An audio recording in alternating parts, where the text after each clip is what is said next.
শেরপুরের নালিতাবাড়ীতে ৫০০ হতদরিদ্র পরিবারের মাঝে খাদ্য সহায়তা বিতরণ করেছে দোস্ত এইড বাংলাদেশ সোসাইটি। শেরপুর জেলা প্রতিনিধি জান্নাতুল বাকির প্রতিবেদনে থাকছে বিস্তারিত।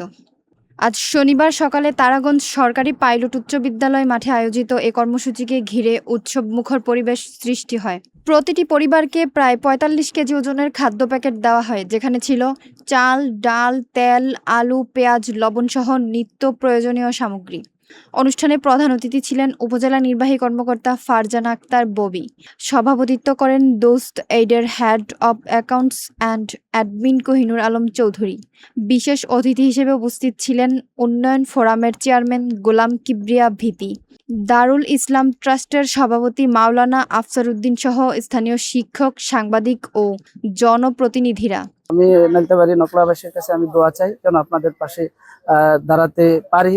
অল্প কিছু এখানে আজকে দেওয়া হচ্ছে, এটা আমি খুবই আমার নিজের কাছে খুব অপরাধ মনে হচ্ছে। আমি যদি পারতাম আমার নকলা নালিতাবাড়ির প্রত্যেকটি মানুষের কাছে আমি পৌঁছে দিতে, তাহলে আমি নিজেকে সৌভাগ্যবান মনে করতাম।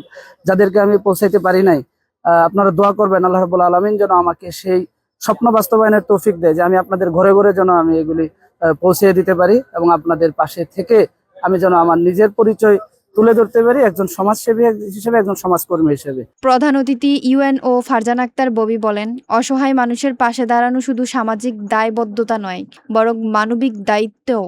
সহায়তা গ্রহণ শেষে সুবিধাভোগীরা দোস্ত এইডের প্রতি কৃতজ্ঞতা প্রকাশ করেন। আজকে আমি যে বিষয়টা বলবো যে মানুষকে সহায়তা করার যে টেন্ডেন্সি, এটা আমি মনে করি অনেকটা হজের মতো। অনেকে বলে থাকেন যে হজ, অনেকে পকেটে টাকা থাকে কিন্তু আল্লাহ তাকে সেই সুযোগ দেন না, সেই কারণে সে পকেটে টাকা সত্ত্বেও হজ করতে পারে না। আমার কাছে মনে হয় মানুষকে সহায়তা করার টেন্ডেন্সিটা অনেকটা সেরকম। অনেকেরই পকেটে টাকা আছে কিন্তু মানুষকে সহায়তা করবে সেই মন মানসিকতা অনেকেরই নেই। যাদের আছে আমি মনে করি তারাই সবচেয়ে বেশি আল্লাহ থেকে দোয়া প্রাপ্ত এবং সৃষ্টিকর্তা তাদেরকে বিশেষ অনুগ্রহ করে থাকেন দেখি তারা এই সুযোগটা পায়। একটা মানুষের সহায়তা করার পর তার মুখে যে হাসিটা দেখা যায়, সেই হাসির মূল্য কেউ দিতে পারবে না। যারা বিশেষ করে সামনে এসে চাইতে পারে না তাদের কাছে যেন সহায়তাটা পৌঁছে। যারা আজকে সহায়তা পাচ্ছেন তারা সবাই ওই শ্রেণীর। এটা শুনে আমার খুব ভালো লেগেছে যে হ্যাঁ, ওই মানুষগুলা পাক, সে 500 পরিবার পাক যে পরিবার আসলেই এই খাবারটা পাওয়ার যোগ্য। আমি সবাইকে ধন্যবাদ জানাচ্ছি। একই সাথে সবার সাথে সুর মিলে আমিও বলতে চাই, নালিতাবাড়ি একটা রিমোট এরিয়া, গ্রামীণ পাহাড়ি জনপদ আছে, এখানে মানুষজন আসলে আর্থিকভাবে অতটা স্বাবলম্বী না। আমার অনুরোধ থাকবে এখানে যে সহায়তাগুলো আছে আমাদের সাথে সমন্বয় করে একটু যতটুকু গ্রাম পর্যায়ে, একদম রিমোট পর্যায়ে যাওয়া যায় অতটুকু চেষ্টা আপনাদের মধ্যে থাকবে। শুধু আপনাদের মধ্যে না, এখানে যে রাজনৈতিক নেতৃবর্গ আছেন আপনাদের কিন্তু অনেক সুযোগ থাকে।